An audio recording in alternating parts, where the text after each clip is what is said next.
You are now listening to Hex Grid Heroes Podcast Network. For sci-fi, Pokemon, high fantasy, or horror, check us out wherever you get podcasts.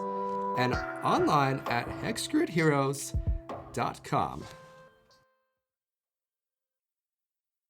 3 children are on an adventure with their partner Pokemon, thwarting evildoers while collecting gym badges. Corey, the boy who can command every type of affinity with ease. Dolly, the daughter of Brock and chosen champion of Arceus.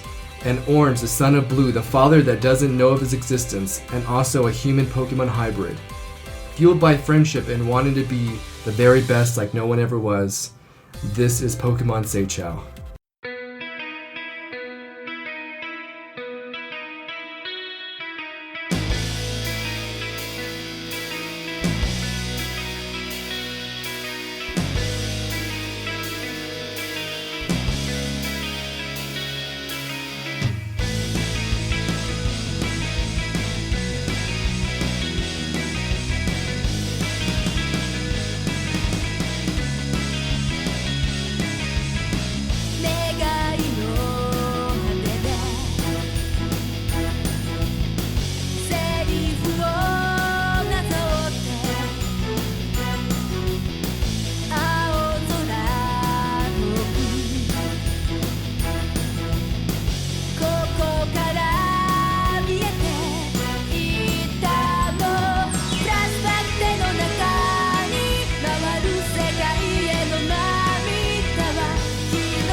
Two battles have been happening simultaneously. The battle between Orange and Dolly against Spike on a 2-on-2 battle with the newly evolved Parasect, and Goldeen trying to hold its own against Shadow Beedrill, also Jolteon.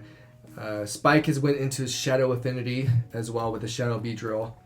And then upstairs, the battle between Shadow Gordon and Corey has been going on. Corey, held his own, and the Pokemon were pretty much not able to battle anymore, the Shadow Pokemon, and Gordon took it upon himself to take their lives because they were unable to fight. And he had a flashback with Sylvan about, he has that option to give up his humanity and he can achieve more power. And he decided to get rid of his humanity, and the last we saw, Corey was looking at Shadow Gordon with an intensified aura and really beaming red eyes. So we're going to go back to that scene with Gordon. You see him, and he still has his hood on. You just see red glowing eyes and this really intense aura. And it's almost kind of like, it reminds you a little bit of Burnt Orange's aura. The floor beneath him starts to disappear. And all of a sudden, with this aura, he sprouts these wings of just the same aura substance. So the floor is still just burning away from his aura. You still have Nidoking and also Weeping Bell out. Yep. The floor is starting to pull away towards him. What do you do? Pokemon, return! What are you doing, Gordon? You're gonna bring down the whole building! Stop it! You must die. And then Corey's just going to, after the ball's back, he's going to start running back towards the stairs away from the... So it's starting to spread too much. You are not fast enough. You're not the most athletic kid. And you need to make a quick decision. You have about 3 seconds before the floor beneath you disappears. And also from what you guys can see, all of a sudden in the middle of the battle, Dolly, you just told your Parasect let's go. It's about to, be your turn, and you just suddenly feel the ground, the building shake, and the ceiling is starting to slowly evaporate. And you look up and you see this winged hooded figure with these red glowing eyes. You have no idea who it is. Corey, I need you to make a decision right now, very quickly. What are you going to do? The floor below you is about to disappear. Pokeballs tucked up in his shirt and his vest. Whisper, Midge, I need you to save me again. And then he'll bring out Midge. Midge is looking a little rough because of her prior battle against the Arbok, and Golbat did a pretty good number on it. And it doesn't quite know what's going on at first, but then it sees that you're in danger and you're free falling at this point. Pidgeotto just swoops down as fast as she can, and you land on her, and she's gonna go and she's gonna land right about here, which is in the middle of, to the right side of, it looks like this is Goldeen and also the Jolteon. But just to the right of this battle. is the Beedrill. Yeah. Just right at the battle, Pidgeotto lands. She's winded. She's breathing heavy. You can tell that took a lot out of her from her prior injuries. Mm-hmm. And the floor above you is totally just disintegrated, gone. And you just see this hooded, like I said, this hooded figure with the red gleaming eyes and these wings coming out of him from the aura. Okay, so yeah, Corey is just huddled on top of Midge at this point, like bracing himself for damage. What the hell's going on here? Your buddy up there's gotten rid of all of his humanity, and he's a monster. Gordon? He's Shadow Gordon now. What did Sylvan do to him? I don't know, but he's gonna bring this whole place down. I don't think he's on the same side as me anymore. He looks like he's totally lost it. Can you take him? Can you defeat him? Well, my Pokemon pretty strong. You look at my Shadow Beedrill over there.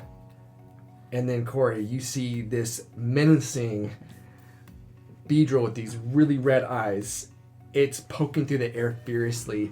It's black aura around it. It looks crazed and dangerous. Right now, Corey can't really dwell on that because the building is disintegrating around him, and then he looks around and he sees electric Pokemon who are known to explode.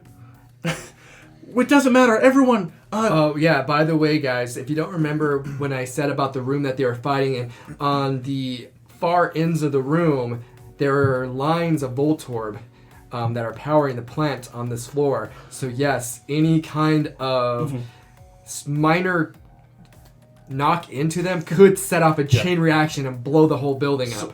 I don't know if I can take him. You know him. You know Sylvan. What can we do? Misty! Lieutenant Surge! Lieutenant Surge is going to look over to you guys. This is why I brought you guys here. You guys need to take care of these grunts so that me and Misty can take care of my son. Hold up. I didn't know he was your son. That's not a grunt! And he's going to point up at the hooded shadow monster that's floating above them. So, Lieutenant Surge looks up. He doesn't look concerned. He just crosses his arms. Misty, reluctantly, she looks like she wants to help, but she gives a quick glance at Orange and his Goldeen, and then she's just gonna listen to what Lieutenant Surge is saying. Okay. They basically want to conserve their energy because Leo's on the top floor, and that's going to be a battle in itself. So they don't want to waste their Pokemon stamina really this early. Orange is going to turn around. Yeah, this is probably for the better. You guys save your strength through the final fight at the end. We're going to need your help. We got this. And he's looking around at Corey, kind of unsure of himself Corey's looking at Corey, looking at Dolly, like, yeah, we got this. Okay, Orange. All right. Sarah is going to be is still hiding behind Lieutenant Surge after the Beedrill was blocking their way to the stairs. Yeah, we're going to conserve our energy over here too. Vixen Wedge as well. So, come on, Corey, you're our man. You can do it. We're going to update the fan page when you do it. Corey swallows hard and just... Okay, Dolly? You ready? I've been ready. Let's go. All right, guys. So roll initiative, and even though Spike is kind of like he doesn't really know what's going on with this Gordon situation, he's not really friends with you as well. So they're kind of going to be an obstacle too. So it's going to be whatever Spike decides to do. You know what? I'm going to leave it up to the dice what Spike does. Okay. So I'm actually going to do a percentile dice roll to see how likely Spike is to help Orange, Corey, and Dolly. So the higher the roll, the higher percentage Okay. that he'll help you. So anything less than 50%, he's not going to help. Anything, if it is 50% on the dot, then it's my discretion. And I'm going to make life hell for you guys. So 48. It's pretty close. So I'm just going to play it as close as I can to a guy that's in a situation between that and you guys. Mm-hmm. So he might take his shots. He might Run away. It's survival. Okay. So he might live to run to fight another day. Who knows? Okay. He has no reason to really stay there. Yeah. So you guys do. You guys have a mission you guys are on. So I have a fan club. you have a fan club to uphold. Yeah, let's go ahead and roll initiative. Okay. I have to roll for quite a bit of people, so I'm going to roll for them, and then we'll be right back. So we went ahead and rolled the initiative to save time. Shadow Gordon's first, then Dolly, then it's going to be Corey, Shadow Beedrill, Orange, and Jolteon. So Shadow Gordon's going to go first. Right now, do you have your affinity going for your... Yep. Yeah, Corey never disengaged his affinity. Okay, so you just have this time a white light symbolizing the normal type and flying type affinity going on. I think this is a good time to talk about the affinities real fast. Sure. Try to get this, because there's a lot of stuff happening, so I want to get this said quickly. I wanted to kind of touch up on the affinities because I felt like it was, drawing out fights, it wasn't fun for the players or myself listening back to it. So I thought there needed to be some minor tweaking.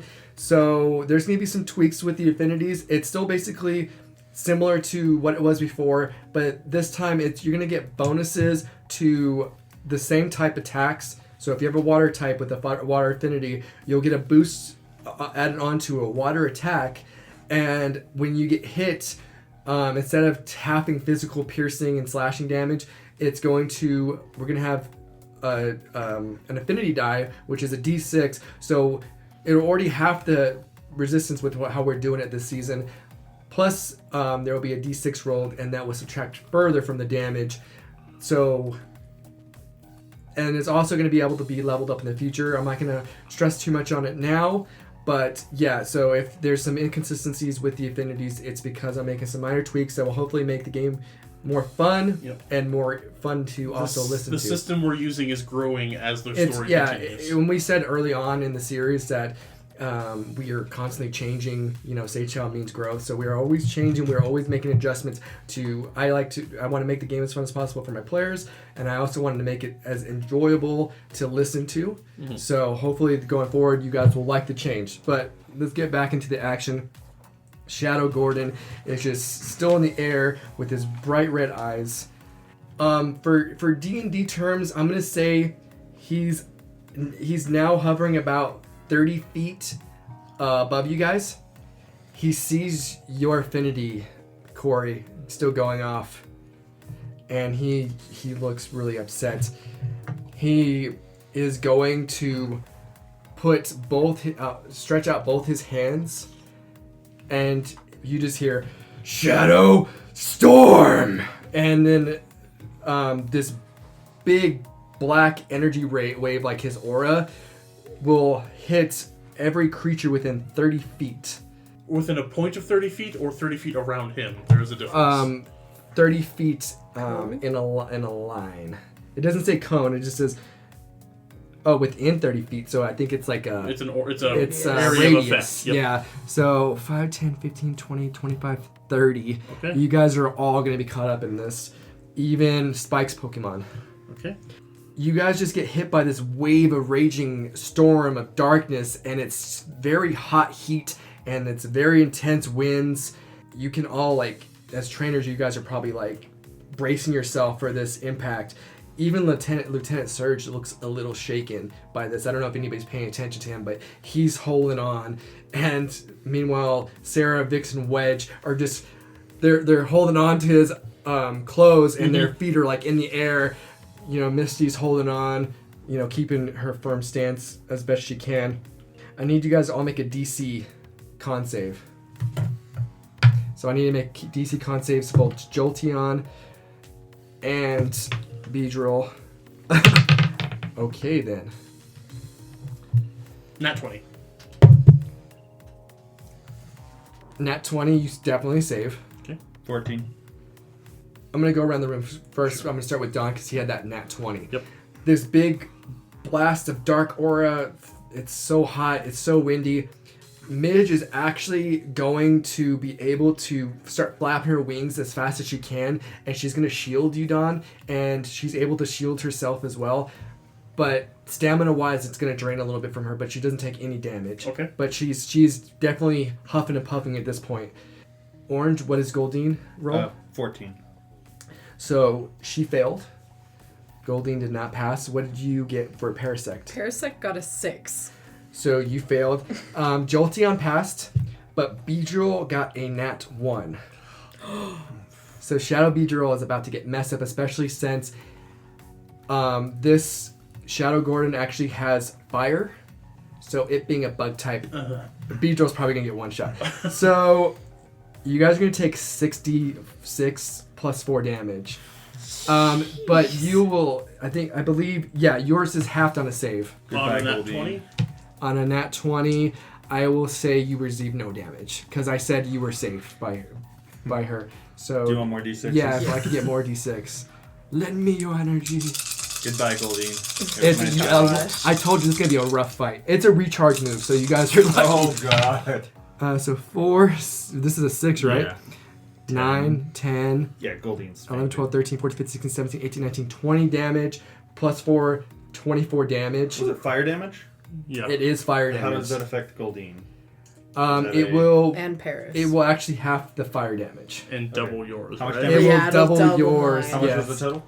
24 total. So 12? So 12 damage for Goldine. Goldine's up. Goldine gets blasted by this, but because she is a water type, she has some water dew on her body.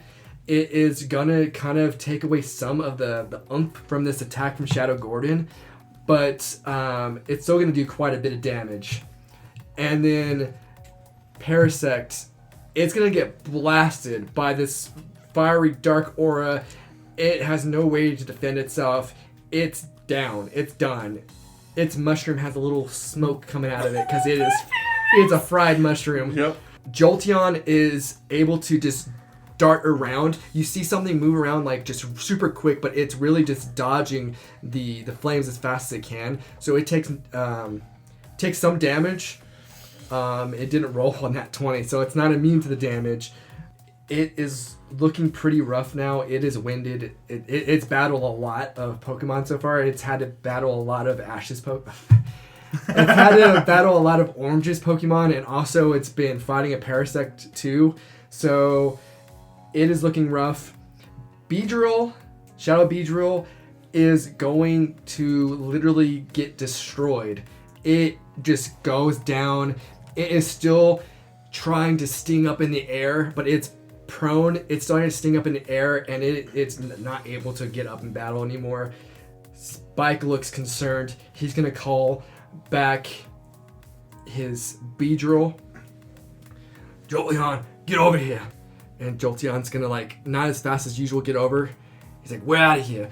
And he's going to climb on his Jolteon, and they're going to dash just out. Okay. They're going to actually dash through the window and just leave. That's a lot of fall Goodbye, damage. cruel world. He's got a flying type somewhere in there. He probably has more Pokemon, we don't know. We don't But know. he made an escape. Yep. And you guys are just probably in shock because you guys just got blasted by this demonic Gordon thing, and they just took off through the window. Spike was not about to lose his life in this fight with his teammate, supposedly. And you guys are already looking like you're in pretty rough shape. And now, next in the initiative order, we got Dolly. You just lost your Parasect. Poor Parasect. So Dolly's going to recall Parasect. Because, yeah, that went well. Dolly's definitely not giving up the fight. She actually looks even more optimistic. All right, want to play fire? Let's play with fire. Go, Fire Trotter. And out comes your Ponyta Fire Trotter. And, it prances around a bit. And then it realizes, it looks up. And in shock, it sees this scary thing with wings with glowing red eyes. And Ponyta's facial expression changes a little bit. But then it just digs down, finds its courage, and its flames intensify. So what is Ponyta going to do? All right, Ponyta. Fire Trotter, let's use a flame charge. That is a 9 plus 4 to hit, 13. That does not hit. So Ponyta is going to kind of back up a couple steps. It's going to kind of like get its hoofs moving. It's going to charge up and like leap in the air to hit Gordon. And Gordon is just going to just palm it. And Ponyta is just going to slide back down on the ground and kind of dust itself off. But it does not do anything to Gordon. So now, Corey, Midge just protected you from that really crazy attack that knocked out a ton of Pokemon with one hit. The only time you've seen something like this was back with Father Kuzan and, the King of Ghosts. But this is it seems like a whole different level of craziness. And you just saw Ponyta come charge up with a ferocious, was it flame charge? And just get swatted down like it was a fly, like an insect. What do you want to do? Corey is, when he sees all this, he's, looking past Midge's wings. He'll, have to move her wing out of the way to see this, because she had blocked the brunt of this blast. So, what Corey's going to do is he's going to pull into his pack and pull out a potion and spray Midge with it. Okay, you're going to use your turn to heal? Yes. Okay, yeah, so go ahead and use your potion. I believe it is a D6? D8. D8, okay. Nobody's used a potion yet, so it's been a while. One little spritz of invigoration into Midge because... So, I'm going to say that while you sneakily try to pull out a potion to heal Midge, it's in rough shape. Shadow Gordon's going to see it, and it's going to shoot down a fireball, and Midge has to swat it away with her wing, and you weren't able to heal any more than just that little spray. Okay. So after that, Orange, your Goldeen is barely probably up at this point. It took a very sharp attack from, I believe, Beedrill. Yeah. And then it just took another devastating attack from Shadow Gordon. Yeah, Goldeen is literally about to be down for the count. And Orange... You do have type advantage if you have a water move. Nope. Goldeen has a horn attack, and that is it. Yeah. So, I'm half tempted to pull Goldeen, just because... So Misty's gonna yell at you, Orange. Okay. Why aren't you using Goldeen to its fullest potential? You have the type advantage. My Goldeen only knows how to use a horn attack. Oh my god. I haven't had a lot of time with this Goldeen. I just got it at the Harvest Festival. Oh yeah, I forgot. You got out of that booth thing that they were having at the Harvest Festival. Tell it to use a bubble beam attack. So Orange is going to, he's looking at Misty. He's going to look back over at the barely conscious Goldeen. Goldeen, did you hear that? You think you can do that? Let's give it a try. Use a bubble beam. Goldeen. And you're going to see an expression you haven't seen on this Goldeen. It's going to go from this fish. This look where it's spacing out and just flopping on the ground. It's going to actually squint its eyes in determination, and this rapid blasts of bubbles are going to come out of its mouth. So go ahead and roll and see if you hit. 11. So you definitely didn't hit the AC. The strong bubbles are just going to start going off, and they just fizzle out in this aura. Like Gordon does not even move. Just the intensity of his aura and the power. These bubble beams, even though it came out really great and ferocious, and like really like it would have done really good against anything, but it just cannot get through this wall of flaming aura and do anything to Gordon. Top of the round. Top of the round, Shadow Gordon. I remember you too. And we recognize him yet? he's looking slowly at you, Dolly, and he's looking slowly at you, Orange. Do we recognize him? Go ahead and roll Perception. Perception. Did we remember checks. his name is Gordon? Yeah. Yeah, but it hasn't been stated yet. Nobody's. Corey did say. Corey did. Yeah, and Spike said too. So Okay, we'll add that to why we're doing perception check. I got Oh, 20 I got unnatural. 20 unnatural. Orange is kind of ringing the bell, but you don't know. But We're Dolly, just pretty oblivious. you realize this hooded figure with the red eyes. You heard eavesdropped on the conversation. You overheard Spike and Corey talking about Gordon, and you remember the guy on Nugget Bridge you guys defeated was named Gordon. So you kind of put two and two together. This is probably the same dude. Wait! That's the guy from the bridge! Yeah, I totally knew that. Uh-huh. He killed his Pokemon, guys. I beat him in a fair fight. Die! Die! And we're just gonna see him. We're gonna end with him just flying towards an injured looking Goldeen.